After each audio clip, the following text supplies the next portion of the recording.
Welcome. In this session on natural deduction, we're going to explore how we can use nested proofs using contradiction to arrive at a sequent. Let's recall some of the sequence that we've proved in these sessions so far. One was that if P doesn't imply Q, then P is true and Q is false. Another was an equivalence, that the implication that P implies Q is equivalent to saying either P is false or Q is true, or possibly both.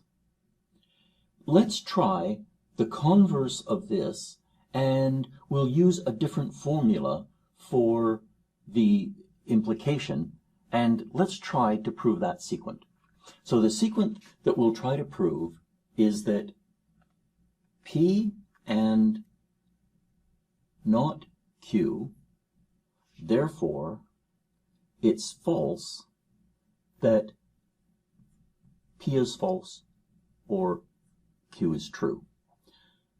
We begin by writing our premise, which is P and not Q. So that is our premise. Our conclusion is it's false that P is false or Q is true. And let's begin with forward reasoning. From forward reasoning, I see that this is a conjunction, so I could use conjunction elimination to pull out these two conjuncts onto their own lines. That might be useful because I see that I've got negations of those conjuncts here, and I might find those useful later on. I'll do that. So I'll deduce rather, that I have P, that's 1 from conjunction elimination type 1. I have Q is false, and that is coming from 1 using conjunction elimination type 2. Well, it appears that using forward reasoning, that's about as far as I can get. Let's try this.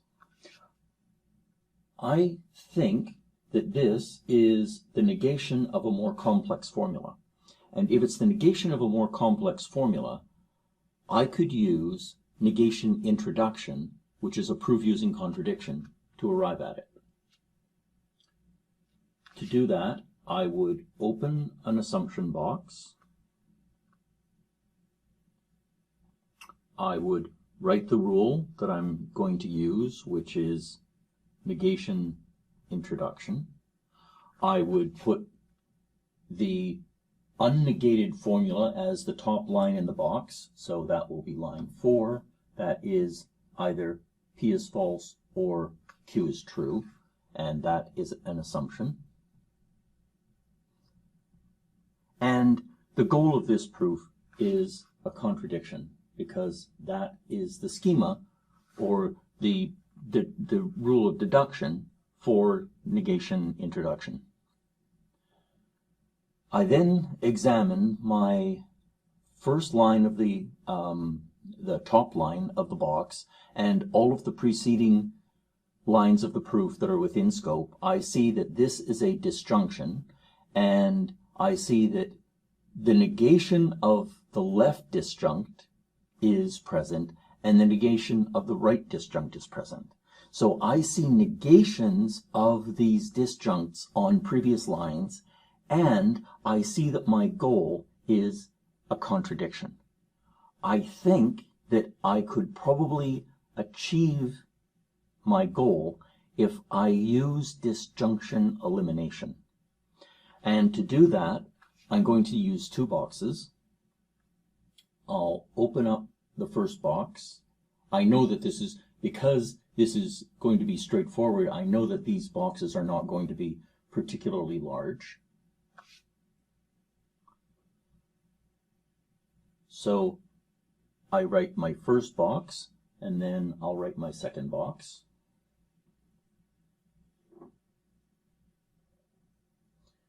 So I've completed my boxes, and I know that I will achieve my goal formula by using disjunction elimination, so I can write that immediately. I then take the left disjunct and put it at the top of the first box, so that actually gets a number because I can assign it, so that's not P.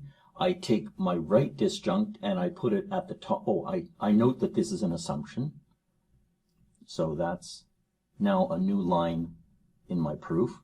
I take the right disjunct, I put it at the top of the second box, so that will be Q, and I note that that is an assumption. I then have to take my goal formula and put that as the bottom line of each box.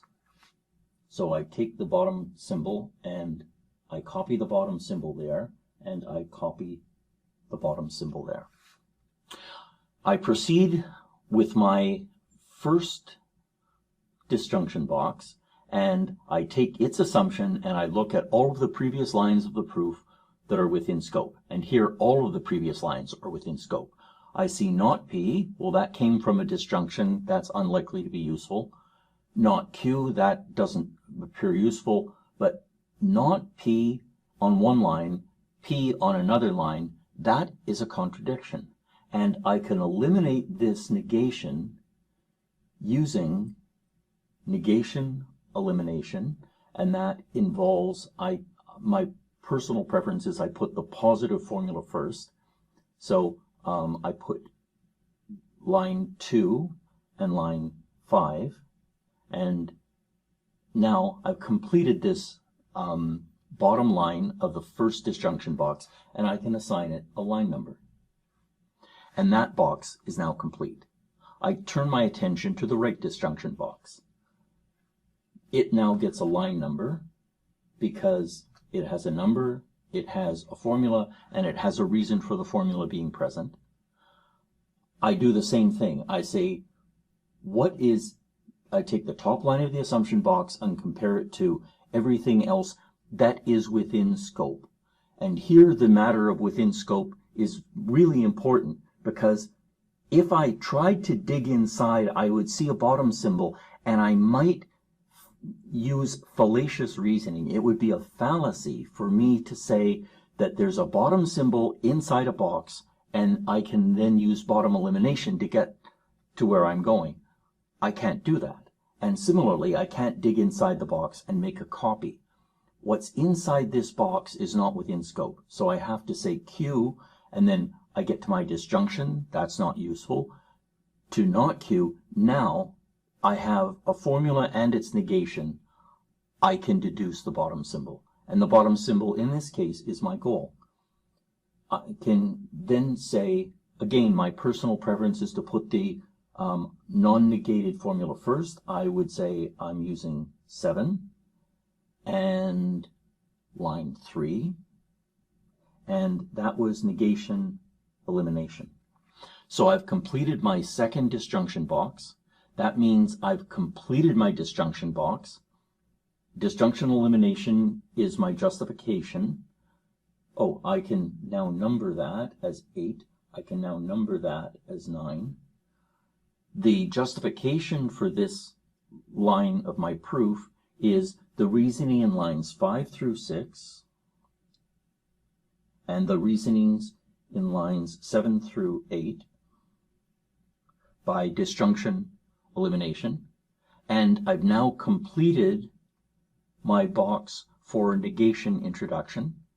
So I can now assign that a line number, and I can justify that line as the reasoning for from lines 4 through 9 inclusive using negation introduction.